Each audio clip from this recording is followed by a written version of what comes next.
Folks, welcome back to Fanatics and the Fan. My name is Hawk, and the whole crew is here. We are doing San Diego Comic Con! Yeah! I have never been more proud of a group of people. Keith, do you remember, I'd say just about a year ago, I made this crazed call. I was like, dude, we got to get together and talk about geek stuff. Yeah.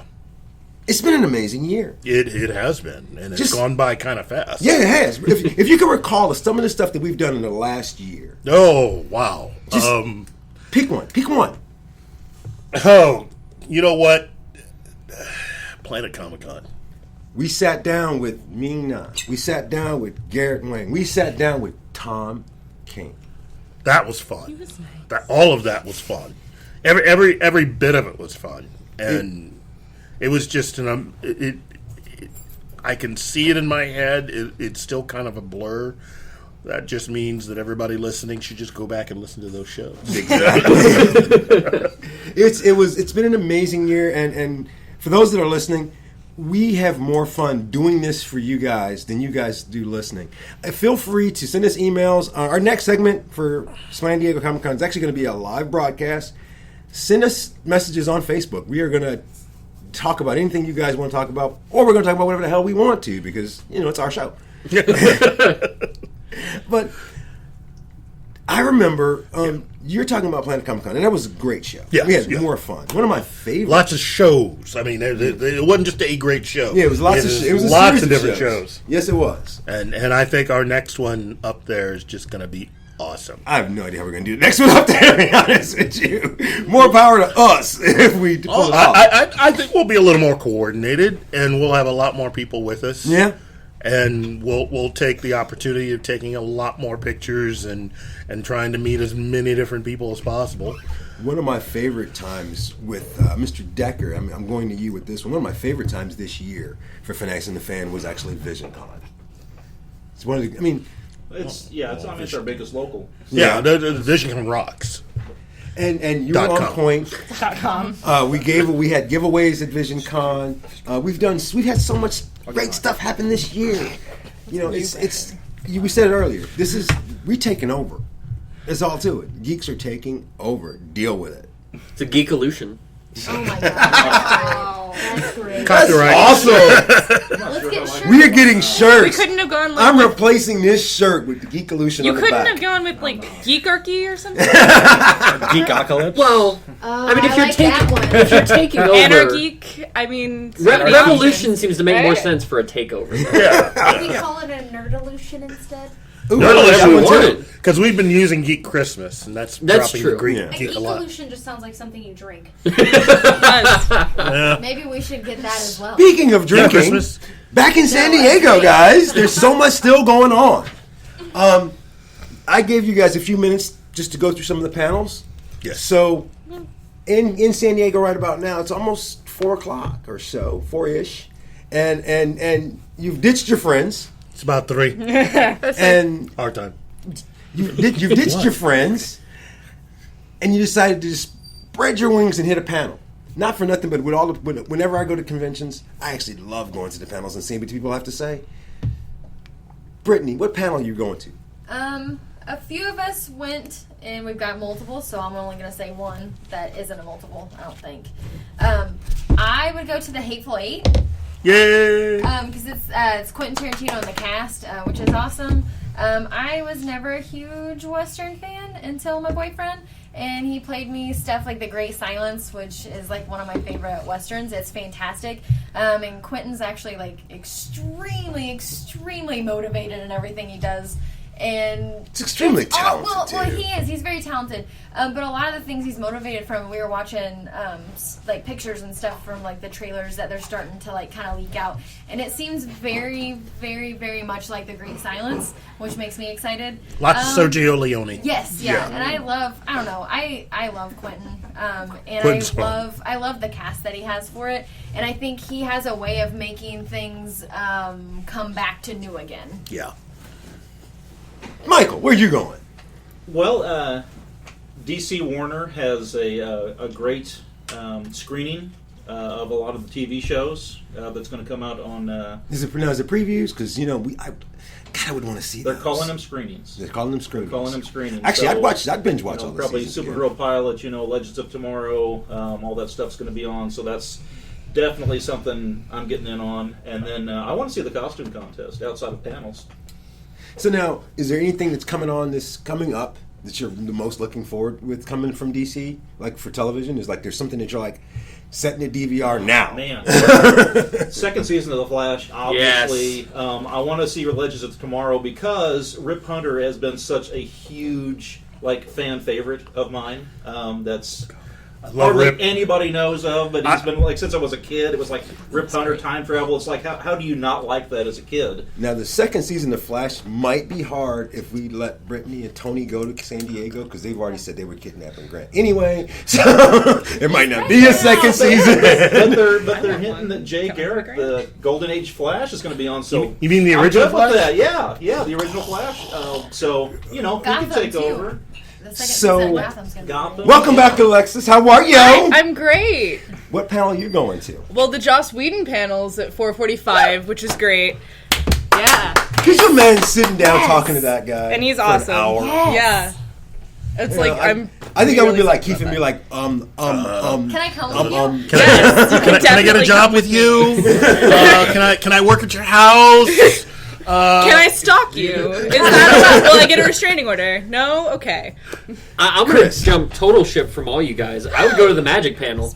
I'm a total nerd. I've been a gamer forever. Didn't they just have a new release Yes, yeah, Magic Origins. It's awesome is really what it comes down to. They're basically rebooting how they're doing their sets and everything, and it's going to be a good time to be a gamer, especially for a card gamer. So it's an all-new way of trapping in a whole new generation of players. Yes. Wow.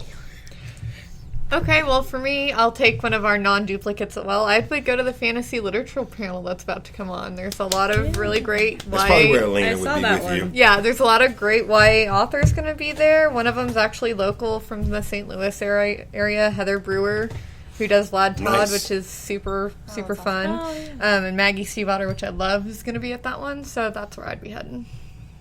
Tony. Yeah.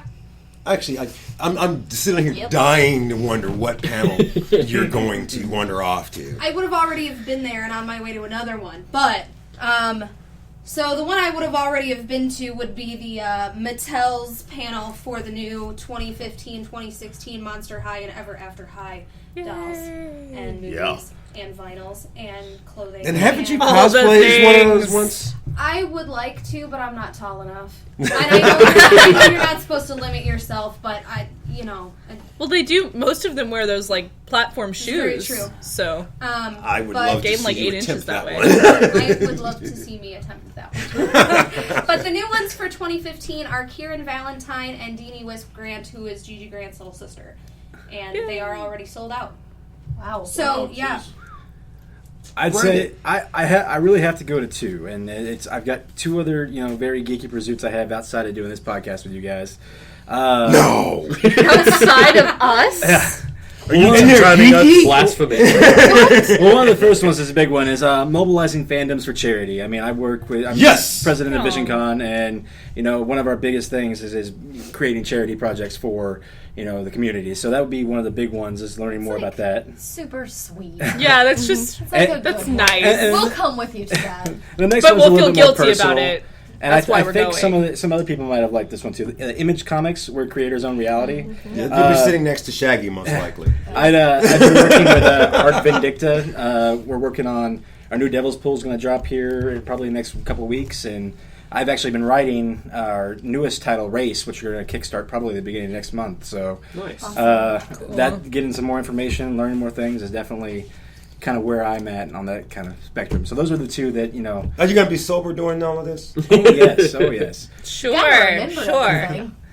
Does anybody believe him? You have to say you're going to be sober. I always wait till 7 o'clock. Do you though? Fine, so I can sit up straight. There you go. Keith. Yo. Now, I know you have a series of panels that you're going to want to see, but I just need one from now. Just one? Just one from now. Seth MacFarlane, animation block. It's just pretty much anybody that's ever performed with him. Alex Bornstein, Wow, Seth everybody's Green. performed with him. Yeah, it's just going to be talking, geeking out about all the upcoming stuff they have. Family Guy, yes. And American Dad, yes. Yeah. So... You know what Seth Green was on? I love that right? show. American Dad. American Dad. Buffy. Seth Green. Buffy. Yeah, Buffy. So So now- I'd go to that one too. Yeah. Correct me if I'm wrong. There's a lot of new television stuff that they're releasing there at San Diego this year. For you, Keith, because you're our big movie and TV guy, is there anything that you're just dying Of the new stuff that's yes, that you're just dying to see right now? coming? Any returning shows or just new stuff? The new stuff. New stuff? MTV Shannara series. It's the Muppets, right, Keith? It's the Muppets. And the Muppets. But you know what? Fear the Walking Dead. Fear the Walking Dead. Because the trailer should already be up on our Facebook site. Yes, it is actually. Yes, it is. But yeah, I like me some Fear the Walking Dead because the Walking Dead is such an awesome show, and I like this prequel series. Now, are you now? Those, if you look at the stuff that they're posting too, like it's like the fear is here. Yeah. And it's like painted in blood, like up on signs and stuff like that. That looks pretty sweet. Now, correct me if I'm wrong. hoping This, it's not real this has blood. got nothing to do with the graphic novel Could be. whatsoever. Yeah, But it's the same people. same people that did that are doing the Walking Dead So series. there's almost very little way for this not to be awesome. You know what? They're not bound by the comics. Yeah. So it's got to be. I mean, they can kind of do really absolutely whatever. Yeah. Gotta be The nice great. thing is that you can introduce a set of characters, like main characters, and You have don't no have to worry clue. about comics like, well, Yeah. so and so is going to make it Yeah. because. I mean, they could, cack the first guy, at the end of the season, the main person. So that's exciting. Everybody's up. Now, and this is because I know a lot of you here are Walking Dead fans, and I don't want to get stuck on this topic, but my question is, based on that, I feel like the originators of the original Walking Dead, even though they are trying to pseudo follow the graphic novel, Pseudo's right. they still have a lot of guts because they still will kill anybody. Yes. Do you think that's going to translate over? Because Well, that's again, one of the you- best parts of them. But that's what we were just saying. You're not bound by the comics, so everybody is pretty much teed up and ready to go. You should be very fearful as an actor or actress on this show because that means you can go at any time. I'm saying because if no one dies on this show, That'd be Everyone dies. they can pretty much kill the entire cast, which Honestly, would be yeah. Are we different. talking about Game of Thrones now? Pretty much. I just don't know. I'm excited about it because, I'm a huge Walking Dead fan. I'm excited about it. But part of me worries that, because for me, we've discussed it before, there's very, very rarely do you have have we ever had a zombie show that has lasted like this? That is a zombie show. I mean, it's a horror-based is show. it a zombie show or a PTSD show? It's a horror-related show that has a lot of gore, has a lot of prosthetics. We don't have that very often, and sometimes Outside of I say feel- Penny Dreadful. yeah, Horror Story. and I feel like it's kind of like That a got- lightning in a bottle because it's got zombies. really it's gory we have last iZombie season. now, but I On feel American like Horror it's- Story? I feel like it's lightning in I a haven't watched bottle, last season. and I worry that them trying to do a new one and trying to do kind of like a different. Well, we're gonna do it before. Zombies have taken over. I think it can. There is a cross the line possibility if they're not it could, careful. but that's part of your safety net because trying with all new characters, if it doesn't work out, you can just cut kill this it. loose Yeah. and you can just continue on rather than trying to play it off of the first show because it is such a strong concept. It is such a different way that they treat. I will fully admit when they first announced that they were doing this as a series, the original Walking Dead, I didn't feel that you could be successful doing it because of the subject matter. Yeah. Thankfully, I was wrong because they took a different approach to it. That said, I think the success of the series has allowed them to look at horror as something that could be used in conjunction with a really well-told story. So the success of other shows like, say, Penny Dreadful or American Horror Story allows us to see that now horror can be something that can be used regularly. Now, nobody is as gory as The Walking Dead. Well, they have everything very bright too. Yeah. I mean, that's something that's another unique thing to that show. Is Yeah. It's in the sunshine. Yeah. It's very hot. Yeah. It's everything is right in your face. So like Yeah. with, I mean, and I've seen a couple of Penny Dreadful, and I love